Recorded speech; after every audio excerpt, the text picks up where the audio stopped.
Mushroom भनेको के बुझ्छ है? मसरुम एउटा फार्मिङ पनि भन्न सकिन्छ मसरुम है। विशेष गरी अब हामीले मसरुम भन्दाखेरि चाहिँ के भन्दा चाहिँ अब यसलाई हामी नेपालीमा च्याउ भन्छौँ है। यो चाहिँ एउटा के हो भन्दाखेरि यो चाहिँ एउटा फङ्गस हो है। फङ्गस भनेको चाहिँ के हो भन्दाखेरि अब हामीले यो ढुँडीहरू भन्छ नि, यो पनि फङ्गसै हो। यिनीहरू पनि यसकै जातिको प्रजातिको एउटा फङ्गस हो, ढुँडी प्रजातिकै हो यो पनि, मसरुम पनि। तर यो चाहिँ के हो भन्दाखेरि यो चाहिँ हामीले खानु सक्ने फङ्गस हो है। र अब फङ्गस चाहिँ अब तपाईँको सबै राम्रो हुन्छ भन्ने पनि होइन, नराम्रो पनि हुन्छ। अब तपाईँलाई यो घाउहरू हुन्छ नि, फङ्गल डिजिज भन्छ है, यो प्लान्टतिर पनि लाग्छ फङ्गल। तर हामी चाहिँ के भएको यो मसरुम प्रडक्सन चाहिँ आत्माले एग्रिकल्चर डिपार्टमेन्टले चाहिँ यति बेसी मसरुमको ट्रेनिङ गरायो, सक्सेस चाहिँ हाम्रो चाहिँ 0 रेट छ। फेरि अलिकति आत्माले जुन चाहिँ गरेको एग्रिकल्चर जुन चाहिँ प्रोग्राम गर्यो त्यसमा चाहिँ अलिकति राम्रोसँगले उयो गर्दै गरेको थियो। संस्थानको थियो, तर लकडाउनदेखि चाहिँ उहाँहरू पनि फेरि छाप्दै जानुभयो हो।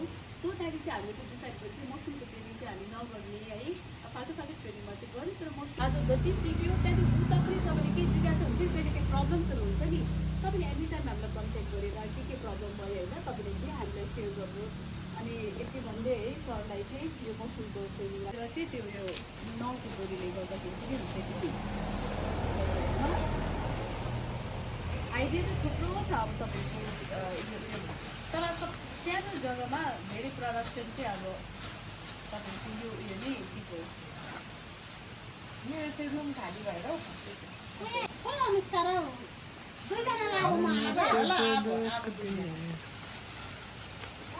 स्टेप दिन्छ है। लेयरलाई लेयर हुनु त अब कमर्सियली गर्दाखेरि उनीहरूतिर चाहिँ के गर्छ भने तपाईँको डल्लै यस्तो स्पन्ज खिचेर पनि गर्छ मान्छेले। तर हामीले त्यसो गऱ्यो भने त हामीलाई त स्पन्ज त धेरै चाहियो।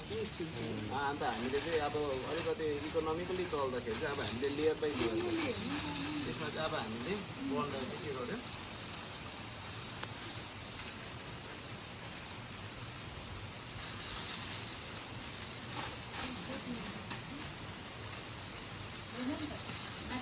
तपाईँले तपाईँको स्टे भएर गर्दै गर्नुहोस् हो।